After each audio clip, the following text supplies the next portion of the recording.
Bienvenidos una mañana más a Francamente. Esta mañana tenemos el gusto de presentarles una interesante entrevista en nuestro programa. Vamos a hablar de cultura, vamos a hablar de identidad y para eso vamos a tenemos un experto más bien en nuestro piso. Él es Carlos Lara Martínez, es fundador y coordinador de la carrera de Antropología de la Universidad de El Salvador, a quien quiero dar la bienvenida esta mañana Francamente. Gracias, muy amable, un gusto, un placer. Me gustaría que comencemos a hablar de un tema que es clave, ¿no? Ya lo decíamos tanto en la introducción como ahora en su presentación en nuestro programa. Creo que usted es la persona más adecuada para decirnos qué es lo que constituye una identidad o cómo se construye este concepto. ¿Podría ayudarnos a entender ese concepto de identidad? Sí, es un concepto clave porque mucha gente habla en realidad sobre la identidad y no tiene una definición clara de lo que es la identidad. El primer elemento es, aunque suene un poco contradictorio, es que la identidad sociocultural, y por eso decimos sociocultural, no es un fenómeno puramente cultural, ¿verdad? Sino que es ante todo una relación social, la relación entre nosotros y los otros, en donde los otros son los extraños o los diferentes a nosotros.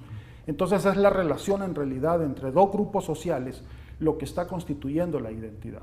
A partir de esa relación social que tiene que ver con procesos económicos, políticos y simbólicos, muchas veces esa relación entre nosotros y los otros son relaciones de carácter asimétricas, no son relaciones de carácter simétricas.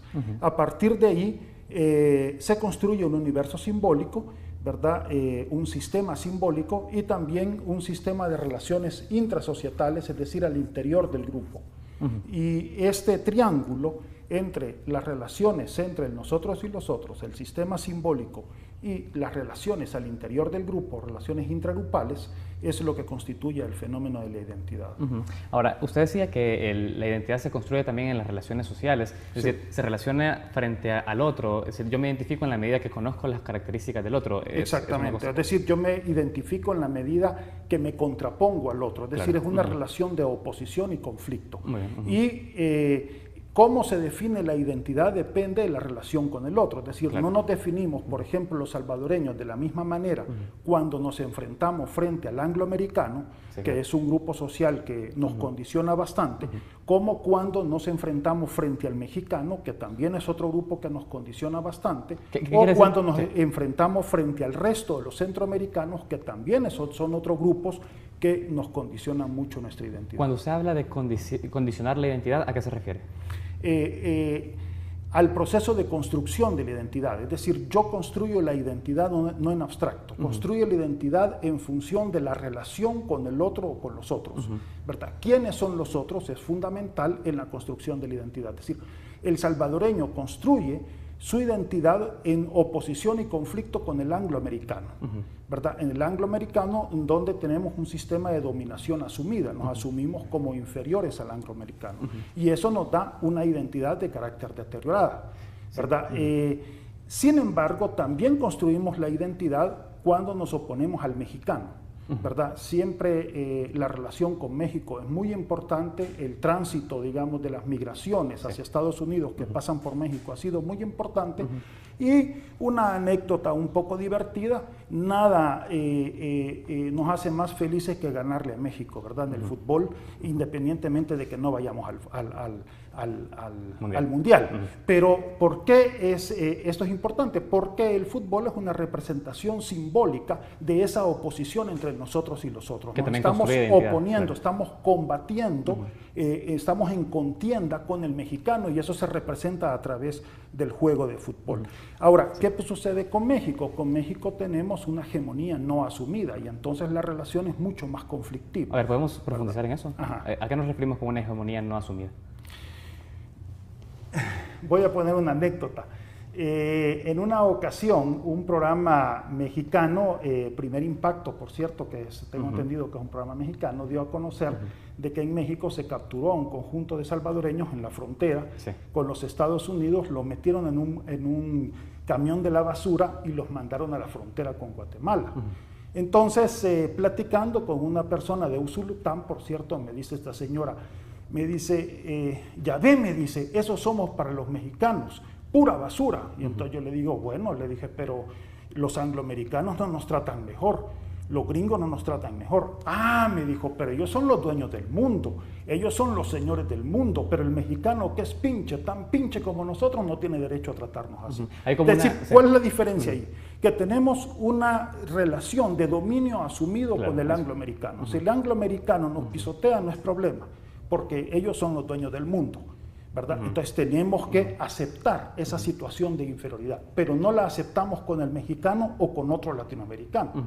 Entonces allí se desarrollan relaciones de carácter conflictivo. Es decir, que ya, digamos, dentro de nuestra, no sé si decirlo en estos términos, usted me corregirá que es el experto, dentro de nuestra identidad también se asumen como condiciones ya existentes el hecho de una subordinación frente a un Estado más grande, me refiero a Estados Unidos. Es decir, el salvadoreño ya se ve dentro de su concepción inherente como inferior a como inferior al angloamericano, precisamente por toda la historia de dominación que los Estados Unidos ha tenido sobre la región. Ahora, por supuesto que estas son construcciones históricas, no son construcciones fijas, ¿verdad? Con el mexicano o con el resto de latinoamericanos, no solo el mexicano, también otros latinoamericanos, la relación es más conflictiva.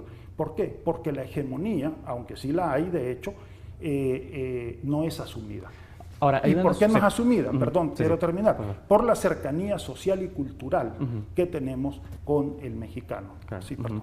Sí, me gustaría también que usted nos ayudara por ahí a entender, más bien, si el salvadoreño, hablamos de la identidad salvadoreña, ya se posiciona como inferior frente a un Estados Unidos, a una cultura que, digamos, vendría a plantearse en términos superiores, ¿es mucho más fácil para Estados Unidos, en dado caso, para la cultura estadounidense, insertarse en ese tipo de dinámicas? Totalmente. Y estamos diciendo que nos asumimos como inferiores, fíjese, frente a Estados Unidos, pero en particular frente al angloamericano, es decir, el blanco americano, que por cierto es un concepto un poco difuso, prácticamente toda la migración de Europa del Norte, principalmente hacia los Estados Unidos, que son blancos y que son concebidos como el angloamericano, ¿verdad? Entonces es particularmente ese grupo frente al cual nos estamos asumiendo como inferior, y eso permite, por supuesto, o ayuda a toda la penetración cultural que se da por parte de los Estados Unidos. ¿El consumismo es parte de esa penetración cultural? Totalmente, el consumismo es parte, y de hecho es parte de el sistema capitalista angloamericano que en buena medida domina el mundo, ¿verdad? Muchas veces cuando hablamos de globalización, en realidad hablamos de americanización, ¿verdad? Americanización en el sentido que ellos se denominan americanos, ¿no? Y muchos del mundo también los denominan como tal. Había escuchado también un concepto, se decía McDonaldización del mundo, en algún momento ¿Cómo? McDonaldización del mundo. Como McDonaldización, claro, pero el McDonald's es parte de la cultura angloamericana.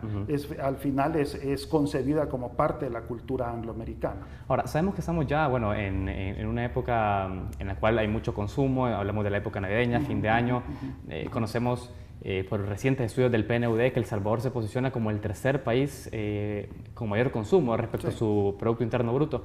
¿Podríamos, o más bien usted podría ayudarnos a entender por qué El Salvador tiene una tendencia al consumo tan alta? Bueno, en primer lugar es parte de la lógica del capitalismo, ¿verdad? No es específico de los Estados Unidos, sino que es parte de la lógica del capitalismo, que ha sido el primer sistema en realidad que se ha globalizado en la Tierra, ¿no? Es decir, han habido una serie de sistemas sociales que a lo largo de la historia, pero el capitalismo es el primero que realmente se ha posicionado a nivel global en la Tierra. Entonces, esa es una de las características específicamente del capitalismo. Pero también, por supuesto, este dominio asumido y que muchas veces lleva admiración hacia la cultura angloamericana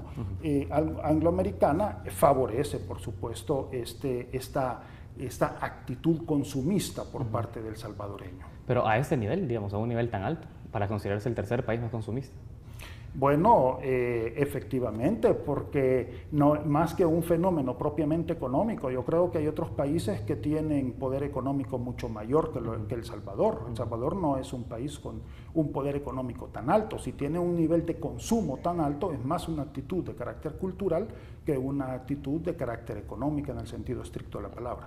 Sí, porque digamos, pensaría uno también de que hay factores internos digamos, dentro de la cultura del país, dentro de la sociedad salvadoreña misma, que están incidiendo para que, digamos, haya esa tendencia de los salvadoreños a abocarse a los centros comerciales, bueno, digamos, cumplir prácticas que se cumplen en Estados Unidos. Por ejemplo, tradiciones como los viernes negros, que hay ofertas en todos lados. Pero el viernes negro también es un elemento que nos viene de la cultura angloamericana, precisamente, ¿verdad? Y que es asumida aquí en el país. Ahora, por supuesto de que esto no quiere decir de que seamos simples imitadores, es decir, sí tenemos un nivel importante de imitación en nuestra cultura, pero también hay un nivel de creación cultural, por supuesto, importante. Pero sí, efectivamente, el ejemplo que está puesto es otro de los elementos de la cultura, de la penetración de la cultura angloamericana. Quiero invitarlo a un primer corte y al volver me gustaría que también nos dijera cómo está influenciando también dentro de la identidad salvadoreña el flujo de migrantes, de compatriotas que viajan hacia Estados Unidos y bueno, ese tránsito por Estados Unidos. Correcto. También. Vamos a nuestra primera pausa y enseguida volvemos a Francamente.